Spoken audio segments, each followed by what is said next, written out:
আমরা এক্সপোর্ট করব, রপ্তানি করব, কিন্তু হলো যেন পণ্যটা ভালো মানের হয়। সো যখন আমরা বলছি যে আমরা রপ্তানি করব, আমরা মানে কারা? আমরা বাংলাদেশ থেকে রপ্তানি করব। সো বাংলাদেশ যখনই কথাটা আসে, ফার্স্ট যে জিনিসটা আমাদের মাথায় রাখতে হবে সেটা হচ্ছে আমাদের কোয়ালিটিটা যেন ভালো হয়। বাংলাদেশের বাইরে গিয়ে যেন বাংলাদেশের নামে কোনো অ্যাডভার্স কমেন্ট না আসে যে কোয়ালিটিটা ভালো না। সো যখনই আমরা বলি কোয়ালিটি সম্পন্ন, সেই ক্ষেত্রে যেটা হয় যে আমাদের র মেটেরিয়াল যেন ভালো হয়। র মেটেরিয়াল দিয়ে একটা জিনিস শুধু বানালে হলো না, সেটার মিক্সচারটা এবং ওটার স্টেবিলিটিটা যেন ঠিক থাকে।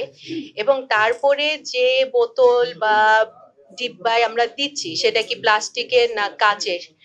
কিছু কিছু ইনগ্রিডিয়েন্টস আছে বা কিছু কিছু ক্রিম বা লোশন আছে যেটা প্লাস্টিকে ভালো থাকবে, কিছু কিছু জিনিস আছে যেমন সেটা কাচের জিনিসে ভালো থাকবে। সো আমাদের যে পুরা জিনিসটা বানানোর যে প্রসেস সেটাও যেন কোয়ালিটি সম্পন্ন হয়।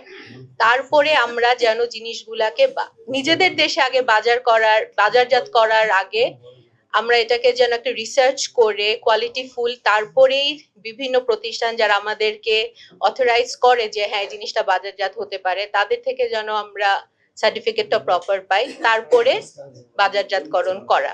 সেই পুরা প্রসেসটা যেন ঠিক হয়। বাংলাদেশে অনেকগুলো কোম্পানি আসছে, আমাদের কোম্পানিও কিছু আছে যারা উচ্চমানের কাজ করছে এখন, এটার জন্য যেন আমাদের বাংলাদেশের নাম কোথাও হ্যাম্পার না হয়।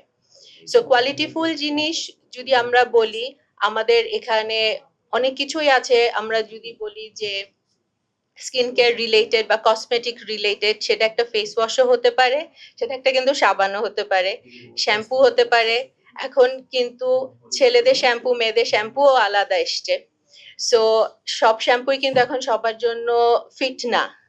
ছেলেদের ক্ষেত্রে মেয়েদের ক্ষেত্রে আপনার স্কিনের টেক্সচারে বা হেয়ারের টেক্সচারে কিন্তু কিছু ডিফারেন্স আছে। সো আমরা কিন্তু বাংলাদেশ এগিয়ে আছি বিভিন্ন ছোট ছোট সেক্টরে কিভাবে জিনিসগুলাকে আরো উন্নত মানের করা যায়। তো আমি আশা করব যে আমরা বাংলাদেশ পিছিয়ে থাকবো না, আমরা আগিয়ে আছি অলরেডি, এবং আমাদেরকে যেন বিভিন্ন সংস্থা এবং সবাই যেন সহায়তা করে যেন আমরা আরো এগিয়ে যেতে পারি।